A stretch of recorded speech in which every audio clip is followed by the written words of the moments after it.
The area I'm sitting in right now was hit by what you might call an act of God earlier this year.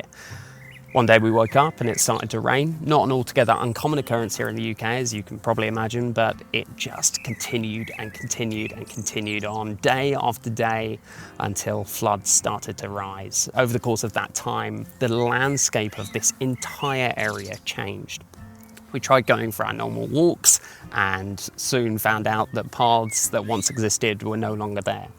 Now, for a while, we started to work with that, to find those new paths, to figure out what our new journeys were. And then one day we strapped on some wellies and we just went by the old paths.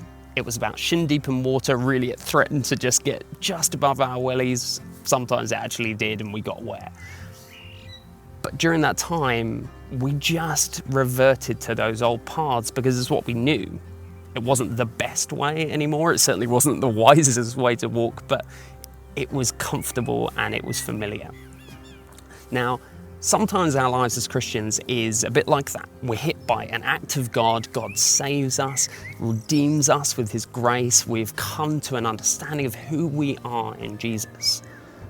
And yet, after all of that happens and the landscape of our lives change irrevocably, we find ourselves walking down the same paths that we used to walk when we weren't saved. So you found yourself on one of these paths again. You're walking down it. I'd encourage you to look down, look carefully, because you'll see footsteps, footprints even, on the ground around you. And one of those will belong to a man called Bob Allen.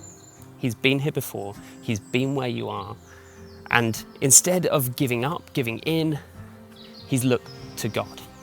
The reality is as Christians, we have a way back to the light, back to the Son who died for us on the cross. And it's not our design that we're looking to, the design that we've made for ourselves in life, but his plan, the one that sent him to the cross and gave us eternal life. And I think that is somebody worth listening to. One of the things I was just remembering as I've been walking through this woods again is what it was like to wade through that water. It was really hard sometimes, and actually it was not a good idea for me. I would get home and I would collapse. And it reminded me of this time just a few weeks ago where I was going on a walk again and I got home and my watch started buzzing and telling me to sit down. It knew that something was wrong. Now, how did it know that that was the case?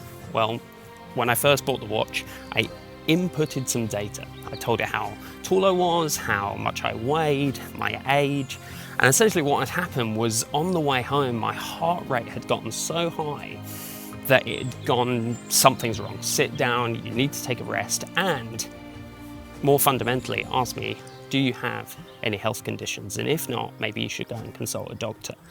Now, I do have health conditions. It is actually quite difficult sometimes. I have a problem with my spine that affects all sorts of other things in my body. But my watch knew, because based on the general parameters about somebody, my age and my height and my weight, it knew the way that your body is acting is not correct.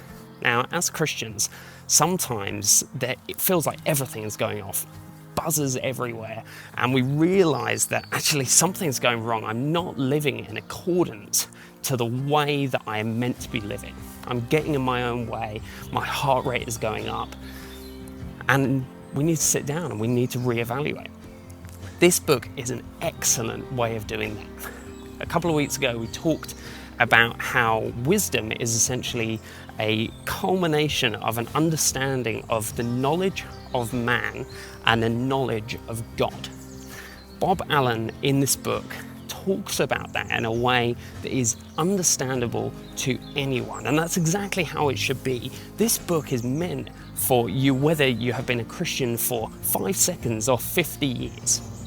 And one of the things I love is that Bob actually repeats certain things over and over again, and I found myself recognizing those things throughout the book. And it might sound like a bad thing, but I don't mean it like that.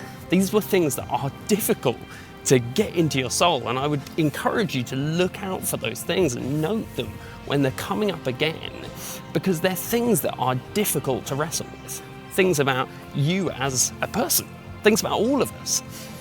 Just as I talked about those footsteps earlier, there are struggles that are unique to us, but the reality is they are just like struggles that other people have gone through in the past. So I would encourage you to read this book and particularly look into it, expecting to gain a greater understanding of yourself as a Christian, of God and the design that He has for you, and more importantly, the ways that God the Father loving you, Jesus dying for you, and the Spirit indwelling you empowers you to live a life according to God's blueprint and not according to your own. I hope that helps. I really do hope you go and pick up this book. Have a wonderful day.